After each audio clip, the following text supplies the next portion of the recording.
오늘도 거룩하고 복된 성일 주일날 예배 주신 말씀을 봉독해 드리겠습니다.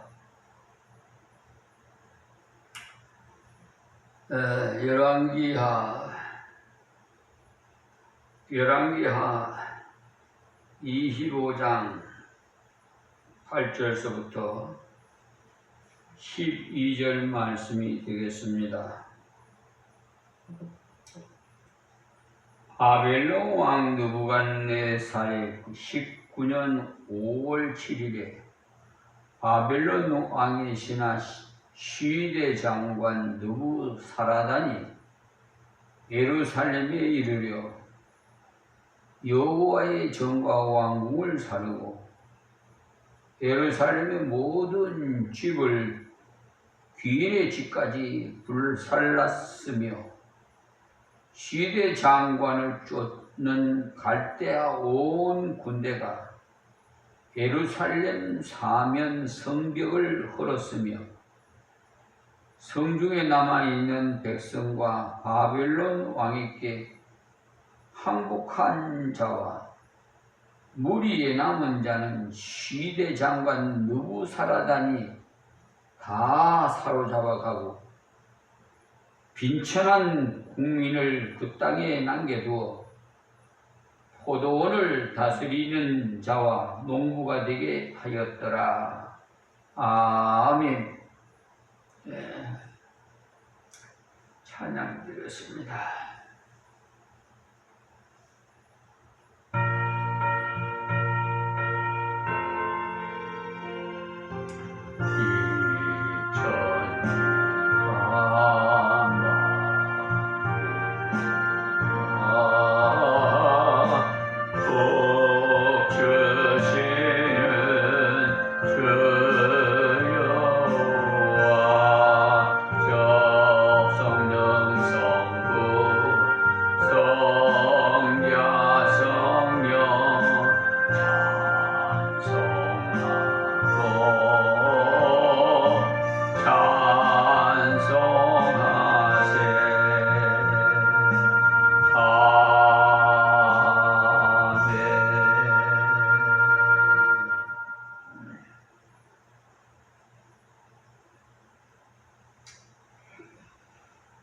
할렐루야.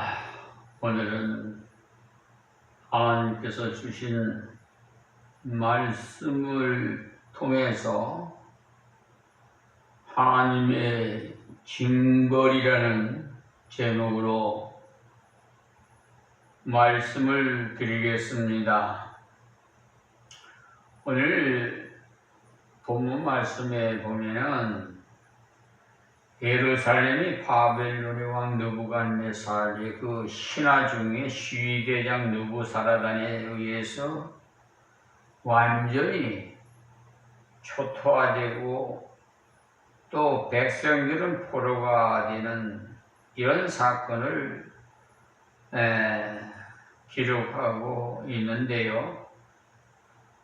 본문 말씀을 우리가 자세히 한번 살펴보면 먼저 여호와의 거룩한 성전이 불탔고 다음은 왕궁이 불탔고요. 그뿐만 아니라 예루살렘의 모든 집까지도 적군에 의해서 불타버렸어요. 그 말씀이 9절이 본문 말씀 9절이요. 그 다음에 10절부터 보면은 바벨론 군대가 예루살렘 사면의 성벽까지 걸어버렸다고 하면서 끝내는 빈천한 자들만 남겨놓고 유다 백성들이 끌려갔다고 12절에 이렇게 나와 있습니다. 이 말씀의 내용을 우리가 한번 포괄적으로 생각하면서 하나님의 그 역사하시는 그 징벌이 어떠한가 이에 대해서 우리가 은혜 받는 시간이 되기를 바랍니다. 이 유튜브 방송을 시청하신다든지 또 우리 사랑하는 성도들이 듣기는 들어도 이 행함이 없는 믿음은 죽은 믿음이라고 했어요. 깨닫지 못한 자는 바른 길로 갈 수가 없기 때문에 복을 못 받습니다. 저기 말해서 하나님의 뜻에 따라서 말씀을 순종하고 하나님의 계명을 지키는 자에게는 하나님께서 끝까지 함께 해주시고 승리하게 해주십니다. 그런데 반하는 행위를 한다면, 즉 하나님의 말씀을 대적하고 계명을 지키지 않는 자는 그의 말로는 너무나 비참하다는 것을 오늘 말씀에서 요약해 봅니다. 첫째, 이때는 유다 말기 시드기야 왕 때인데요. 1차 바벨론의 그 침공이 유다 왕 여호야김 때 있었고요. 그러니까 역대하 36장 5절에서 7절에 기재되어 있습니다.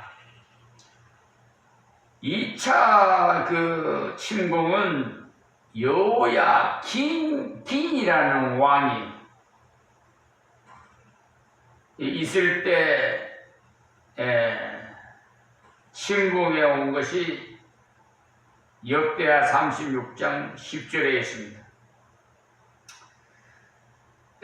침공해 올 때마다 왕궁의 보물과 성전의 그 거룩한 것들이 다 탈취당하고 이미 많은 사람들이 또 포로로 이렇게 잡혀갔어요. 그러나 유다 시드기야 왕 때는 완전히 해망됨을 보여주고 있습니다. 원래 시드기야 왕의 본명은요 마따니아입니다만은 바벨론의 느부갓네살 왕에 의해서 시드기야로 이름이 이렇게 개명이 됐어요. 그 말씀이 열왕기하 24장 17절에서 20절에 있습니다. 그는 요시야 왕의 막내 아들로 유대 나라의 마지막 그 20대 왕입니다. 그는 21세의 왕위에 올라서 지금 말하면은 대통령 자리에 올라서 11년을 다스린 그런 자로서 하나님 보시기에 선왕들처럼 악을 많이 행한 그런 자로 그 말로가 너무나 비참했어요. 그냥 비참했다니까 뭐 어떻게 비참했는지 여러분이 이해가 안 될 것 같아서 잠깐 말씀드리는데 그 왕 앞에서 그러니까 이 시드기야 왕 앞에서 자녀들이 다 몰살합니다. 그러니까 아비를 잘 만나야 그 아비가 잘 나라를 다스려야 자손들도 편안해요. 근데 너무 악한 짓을 11년 동안이나 했으니까 우리나라에도 박정희 대통령 당시에 보인이 되셨지만 18년 동안을 장기 집권했잖아요. 저는 그때 그 마지막 때 한 번만 안 했으면 하는 생각이 있었어요. 그런 예감이 왔어요. 그런데 결과적으로 그 말로는 참으로 안타까웠습니다. 좋게 표현하면 이렇게 장기 집권을 하면은 선한 일을 하면 모르는데 악한 일을 한 이 시드기야 왕이 여기에 그래서 이 왕의 자녀들이 다 몰살을 하고 시드기야 왕은 두 눈을 그러니까 빼버렸어요. 그래가지고 결국은 두 눈을 빼버렸어요. 어떻게 되겠어요? 말로가 비참하게 죽음으로 마감을 합니다. 그래서 얼마나 잘못했는가. 자, 시드기야 왕과 그 당시 백성들이 제악상에 대해서 역대하 36장 12절에서 16절에 참고해 보시면 알겠지만 첫째로 그는 하나님 앞에 악을 행했어요. 선을 행하면 선을 거두고 악을 행하면 악을 거두어요. 심는 대로 다 거두어요. 그런데 악을 심었어요. 악한 행동을. 악한 행동을 했다는 하니까 무슨 행동인지 모르지만 제일 악한 짓이 하나님을 대적하는 것이 악한 짓이에요.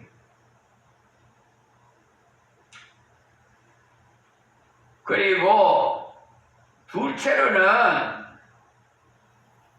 그러나 하나님께서 보내신 예레미야를 통한 말씀을 안 듣고 거짓 선지자나 하나님의 뜻을 모르는 궁중의 신하들의 말씀을 따라서 바벨론에 항거하려고 했어요.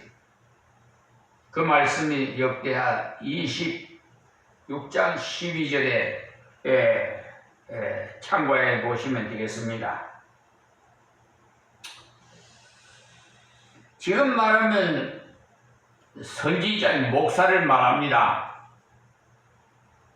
예레미야 선지자의 말을 제대로 순종을 했으면 목사의 말을 들었으면 그런 비참한 만료가 있지 않을 텐데 목사 말을 안 들어. 지금도 그래요. 지금도 여러분 목사를 하기야 거짓 선지자들도 있고 비행위를 하고 더러운 짓거리들을 하니까 그렇기는 합니다만은 그 중에도 참 목자가 있어요. 이 에레미야 같은 목자가 있단 말이에요. 그러면 말을 순종히 그렇게 따랐으면은 이런 만료가 없었을 텐데 오히려 궁중의 신하들의 말을 그 세상 사람 말을 들은 거예요. 셋째로는 그는 하나님 앞에 강하여 하나님께로 돌아오라. 그렇지만 돌아오지 않았어요. 그게 역대하 26장 13절인데요. 그는 끝까지 애국과의 동맹을 의지하면서 바벨론을 물리치려다 끝내는 견디지 못하고 아라비아로 도망하다가 쫓아온 바벨론 군사에 의해서 붙잡히고 아들들이 자기 목전에서 죽임을 당하고 자신은 두 눈을 뽑힘을 당하고 사슬에 매여서 바벨론으로 끌려가서 죽임을 당해요. 그 말씀이 열왕기하 25장 4절에서 7절에 있습니다. 그리고 그뿐만 아니라 당시 백성들의 죄악성을 보면은 첫째로 역대하 26장 14절에 보면 제사장이나 백성들이 이방인의 가증한 말을 본받고요, 하나님의 거룩한 성전까지 더럽히고, 지금 그렇잖아요. 지금 한국교회에 그래요. 더럽히는 일은 목사야 뿐만 아니라 장로니 권사니 집사니 평신도까지 더러운 짓거리를 하고 있잖아요. 세상 이방인들보다 더 더러운 짓거리를 해요. 가만히 보면 오히려 이방인이 더 도덕적으로 윤리적으로나 더 잘하는 면이 또 있더라고. 왜 그걸 뭐냐면 제가 일본을 갔다 왔거든요. 그 일본 나라는 우상국가예요. 아주 그냥 한 서너 발마다 가는데 합장을 하고 무슨 우상을 섬기는 것을 세워놔가지고 아주 그냥 섬기는 우상도 말도 별개이 다 있어서 우리나라까지 수출이 돼서 부산에서 내가 생활할 때 남녀 호랭개이라는 그게 일본에서 들어왔어요. 우리나라 우상도 많은데 그걸 수입해갖고 남녀 호랭이 계속 그러더라고. 난 처음에는 몰랐어요. 어렸을 당시니까. 그러니까 알고 보니까 처음 또 저 우상, 그 남녀 호랭이 있어야지 하면은 복을 받는다, 어쩐다나. 그러니까 그러겠지요? 그러니까 마귀 사탄 귀신이 이렇게 속아서 그러는 거예요. 지금 대부분의 대법관들도요, 마귀 사탄의 종이 돼가지고 사기, 상습 재판을 하여 대법관이라는 자들이. 그러니까 각 법원마다 말이에요, 사기 재판을 너무 많이 제가 관여해 본 사건에 의하면 다 그래요. 거리가. 그런데 그렇지 않는 법관도 있더라고. 양심이 있는 법관은 옳게 판단하더라고. 예. 그래서 그런 정직한 양심이 있는 법관들이 피해를 봐요. 우리 목사님들도 마찬가지야. 더러운 추행을 하는 자들, 거짓 선지자들 때문에, 이단들 때문에 참 목자들까지도 그냥 도매급으로 다, 예. 뭐 개독이라나 뭐이라나 인터넷 댓글에 그리 올라요. 왜 이방인한테 그런 소리를 들어야 되겠어요? 참으로 안타까워요. 그러니 우리나라 속들이 운물이 맑아야 아랫물이 맑듯이, 아니 한국 교회가 모범이 돼야 세상에도 돈을 받아갖고 이 사법부가 이 나라의 기관과 질서를 바로잡은 중추적인 역할을 해야 되는 것입니다. 그런데 오히려 법을 이용해갖고 상습 사기 재판을 쳐요. 그러니까 법을 모르는 사람은 그냥 속아. 근데 하나님께서 저에게는 법정 공부를 14년째 하게 해서 그거 하나하나 수천 수만 가지 다 알게 하셔. 그래서 헌법재판소고 뭐 행정심판이고 무슨 뭐 민사소송 뭐 형사소송 뭐 등등, 그 대법원의 상고심에 관한 특별법이라는 걸 그걸 인용을 해갖고요, 심리불속행 기각 그렇게 판단해요. 판결을 해요. 그래서 이 나쁜 짓거리, 이 도둑놈들이 자꾸 도둑질하면 사기를 또 자꾸 사기치면요, 꼬리가 길면 밟히듯이 딱 걸렸어요. 이 사기 재판직이 딱 걸렸어요. 대법관. 예. 어쨌든 그런 대법관 때문에 양심 있는 대법관들까지도 피해를 입어요. 자, 그래서 그때 그 당시에 성경적으로 돌아갑니다. 이방인들이 가증한 일을 본받고 하나님의 거룩한 성전까지 더럽히고, 그 뭐 말할 것도 없겠지요. 더러운 짓거리 하면 뭐 여러분 상상에 맡기겠습니다. 실로 그것은 무서운 죄악을 범했어요. 레위기 15장 31절을 한번 보면요, 거룩한 곳을 부정케 하는 자는 즉시 죽는다고 했어요. 고린도전서 3장 17절에도 누구든지 하나님의 성전을 더럽히면 하나님이 그 사람을 멸하시리라고 했어요. 성전이 더럽혀지는 것은 유다 백성들이 성전에다가 우상을 세운다거나 이방신들이 단을 쌓은 걸 말하는 건데, 실제 이런 일이 몇 번 있었어요. 아스는요, 예루살렘 구석에다가 신당을 세웠고요. 역대하 28장 24절에 25절 말씀을 보세요.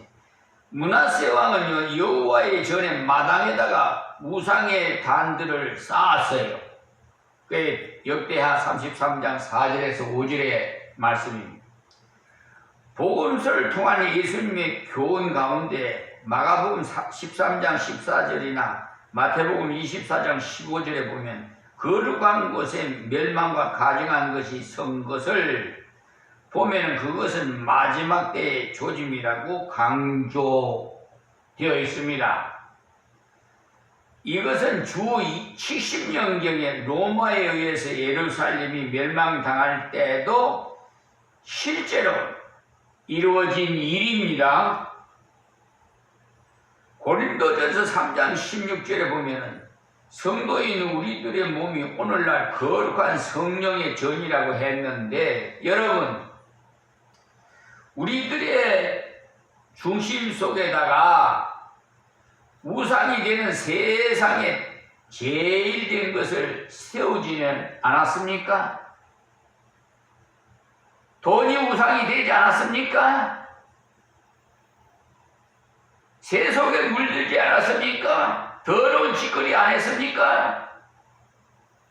그래서 성령을 근심케 하고 소멸케 하면서 살아가는 것은 아닌지 한번 자신을 성찰하고 돌아보세요. 솔로몬의 성전이 오로지 하나님의 영광을 위해서 세워졌던 것처럼 우리 성도의 몸도 하나님의 계시는 그런 성전으로 값주고 산 것은 오직 하나님의 영광을 위해서임을 분명히 자각해야 돼요. 주님의 피값으로 하나님께서 우리를 사셨잖아요. 그래서 우리 몸이 아니에요. 자기 것이 아니에요. 그리고 세 번째는요, 죄악으로 인한 예루살렘 그 패망의 그 형벌은 아주 역사적으로 예언된 것인데요. 한번 보면은 첫째, 모세를 통해서 한번 봅시다. 모세를 통해서 예언된 것에서 공통점을 한번 찾아보면 하나님 앞에 죄악됨으로 진노를 사게 되는 주 원인은 말씀에 대한 불순종이고 계명을 어김인 것이 큰 죄였어요. 그래서 내려진 예언된 하나님의 진노는요, 성읍이 황폐되고 성소가 황량케 되고 심한 기근으로 자식들을 뜯어먹게 되는 무서운 형벌이 내려졌어요. 세상에 자기가 낳은 자식을 뜯어먹어요. 이거 여러분 상상만 해보세요. 이게 정상이에요, 이게? 난 이런 걸 보고는요, 도대체 이해가 안 돼. 얼마나 배가 고팠으면 자식을 뜯어먹어, 삶아먹어, 주식으로 해. 그러니까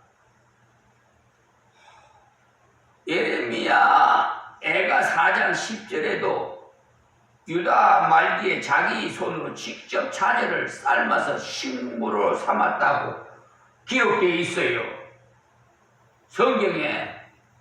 그리고 둘째는요, 이사야를 통해서 한번 보겠는데, 그것은 시스기야 왕에게 직접 들려진 말씀입니다. 그때 시스기야는 사실로 찾아온 바벨론 사람들에게 유다의 부활을 다 보여줬어요. 이게 결정적인 타격이에요. 왜 보물창고를 보여줘? 적군한테 이거 가지고 가시오 하는 거랑 똑같이. 그것이 계기가 돼갖고 하나님의 진노의 말씀이 임하셨는데, 유다의 기중품이 바빌론으로 다 뺏겼어요. 그리고 포로가 되고요. 그것은 유다 말기에 그대로 이루어졌어요. 또 세 번째는 예레미야를 통해서 보면요, 이것은 그 시대 백성들에 대한 직접적인 통고입니다. 저 역시도 여러분에게 통고를 합니다. 지금 모든 말씀을 정리해 볼 때 하나님을 배반하고 떠난 백성들의 말로가 얼마나 괴롭고 고통스러운 것을 알 수가 있는데, 하나님께서 가지 말라는 길에 얼마나 무서운 징벌의 몽둥이가 기다리고 있어요. 우리는 깨달아야 돼. 저 북한에 김정은이가 38선에서 미루나무를 베었던 뭔 사건이 있죠. 그래서 유엔사 미군들이 난리가 나고 그래. 몽둥이를 때려서 몽둥이가 약이라는 말이 그때 나왔는데, 말 안 듣는 자는요 하나님의 몽둥으로 때려쳐버려야 돼요. 예. 기다리고 있다는 것을 알아야 돼. 결국은 누가복음 13장 3절에 보면 예수님이 이렇게 말씀했어요. 너희에게 이르노니 아니라 너희도 만일 해겠지 아니하면 이같이 말이라. 성령 역사를 통해서 택함을 받은 백성들의 모든 사건은 말세를 만난 우리에게 거울이 된다고 고린도전서 10장 11절에도 말씀했어요. 그러므로 결국 멸망을 초래했던 유다 민족 그 역사를 보면은 우리들은 자신들을 한번 비춰보십시오. 그리고 속히 우리는 주님의 품으로 돌아오십시오. 잘못이 있으면 다 회개하고. 이사야 55장 6절에서 7절의 말씀에 불의한 길과 내 생각을 버리고요 궁일과 널리 용서하시는 하나님께로 돌아오세요. 그가 가까이 계실 때, 그를 만날 때, 즉 시기를 놓치지 말고 돌아오세요. 시기가 항상 있는 것이 아니라 때가 있어요. 한번 기차가 떠나버리면 끝나요. 여러분 정신 차려요. 이 비천한 종이 하나님 말씀을 대신해서 말씀하신 거기 때문에 하나님의 음성으로 들어야 돼요. 오늘 여기서 말씀을 해야겠습니다. 하나님 감사합니다. 주신 말씀이 귀 있는 자들은 다 듣고 성찰하고 회개하고 바른 신앙생활을 할 수 있도록 아버지의 은혜를 베풀어 주옵소서. 저들의 말로가 정말 복된 생활이 될 수 있도록 하나님 인도해 주시옵소서. 예수님의 이름으로 기도합니다. 아멘.